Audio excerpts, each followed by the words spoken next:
Hello friends, नमस्कार। आइए, मैं आज आपका बहुत बहुत स्वागत है। सूफी काव्य हिंदी साहित्य से लिया गया है। ठीक है, हिंदी साहित्य से लिया गया है। यहाँ पे प्रेमाश्री शाखा है, जो प्रेमाश्री शाखा है, इसका मैं नोट्स बना करके आपको पर्सनल नोट्स जो है इसको मैं पढ़ा रही हूँ। ठीक है, इसका आप लोग अच्छा से देखिए। ठीक है, देखिए, निगूढ़ोपासकों की वह शाखा जिनकी भक्ति का मुख्य विषय प्रेम है और जो ईश्वर से मिलाने वाला है तथा जिसका आभास अलौकिक प्रेम के रूप में मिलता है।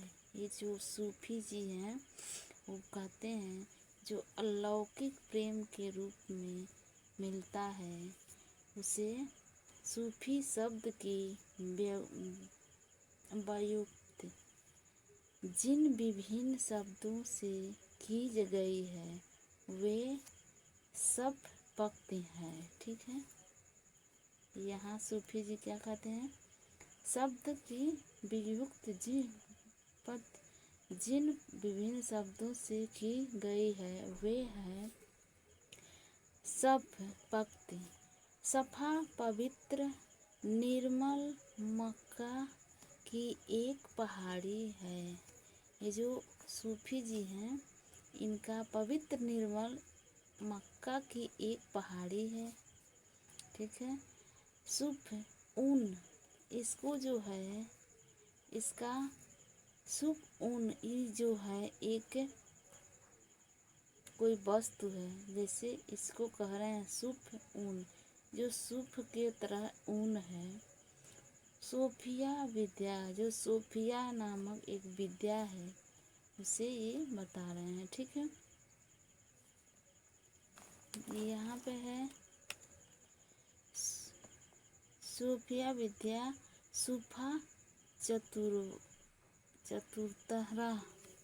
चबूतरा है, जो इससे मतलब सूफा जो है एक सूफा जिस रहता है उसका चौतरा होता है। जैसे मान लीजिए कोई चीज़ का चौतरा बनता है, उसी तरह ये सूफी जो का मतलब सूफी संत हैं वो चौतरा बनाए हुए हैं। ठीक है, यहाँ इसका विशेषताएं हैं। ठीक है, सूफी काव्य का मूल भाव प्रेम है। जो सूफी जी हैं उनका मुख्य का जो भाव है वो प्रेम का होता है। ठीक है, यहाँ देखिए, लौकिक प्रेम के द्वारा अलौकिक प्रेम की अभिव्यक्ति सूफी काव्य की प्रधान विशेषता है। ठीक है, ये जो सूफी काव्य की प्रधान है उसे विशेष रूप में बताया गया है। ठीक है, सूफी काव्य प्रायः मुसलमान कवियों द्वारा हिंदू घरों में प्रचलित प्रेम कहानियों के आधार पर लिखे गए हैं। ठीक है, यहाँ जो है सूफी काव्य जो मुस्लिम हिंदू और जो कवि लोग एक घरों में रहते थे, प्रचलित मतलब एक घर में रहकर प्रचलित रहते थे, उन दोनों का प्रेम एक कहानी के आधार पर लिखे गए हैं। ठीक है, यहाँ देखिए, कहानी के आधार पर लिखे गए हैं। यहाँ पे सूफी काव्य नायिका प्रधान काव्य है। एक जो सूफी नामक नायिका है वो प्रधान के रूप में काव्य लिखा है। ठीक है, सूफी काव्य का नामकरण नायिका व भी प्रयुक्त के नाम पर हुआ है। जैसे मान लीजिए सूफी नामक एक व्यक्ति है, वो उसके पास एक नायिका, नायिका का मतलब कोई स्त्री, वह पवित्र के नाम से प्रसिद्ध है। ठीक है, जैसे मृगावती, कनकावती, पद्मावती, ये तीन है। जैसे मान लीजिए मृगावती नाम, जैसे मृगावती नाम का एक कोई स्त्री है, फिर कनकावती नाम है, फिर इसका पद्मावती। पद्मावती तो सबको पता है, ये जो है पद्मावती। यहाँ पे सत्यवती नाम का एक, ये तीन नाम, तीन या चार नाम है जो इसे लिया जाता है। ठीक है,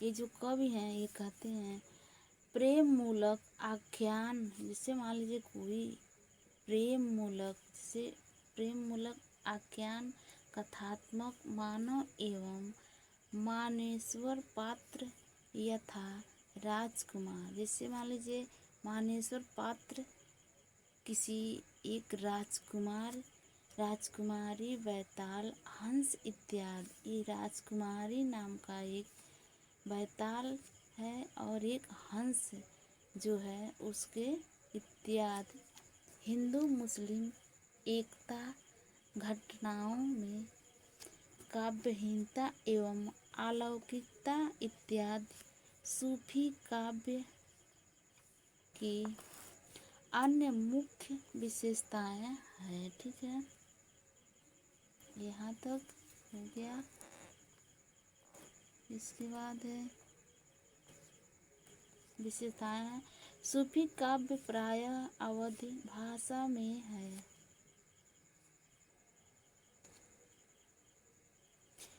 इस संप्रदाय के सब कवियों ने पूर्वी हिंदी अर्थात अवध का प्रयोग किया।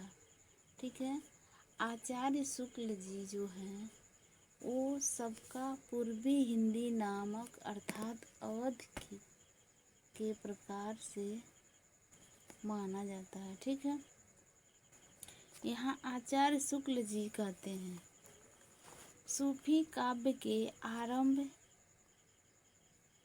आरंभ में मोहम्मद और परमात्मा की स्तुति गुरु या परी का नाम साहेब वक्त अर्थात समकालीन, जो समकालीन के रूप में बादशाह का उल्लेख कथानक रूढ़ी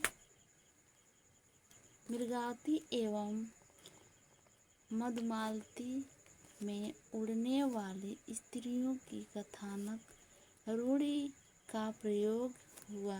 ठीक है, प्रयोग हुआ है इत्यादि सूफी काव्य की प्रमुख विशेषताएं हैं। ठीक, प्रमुख विशेषताएं हैं। ठीक है, यहाँ तक हो गया। अब आगे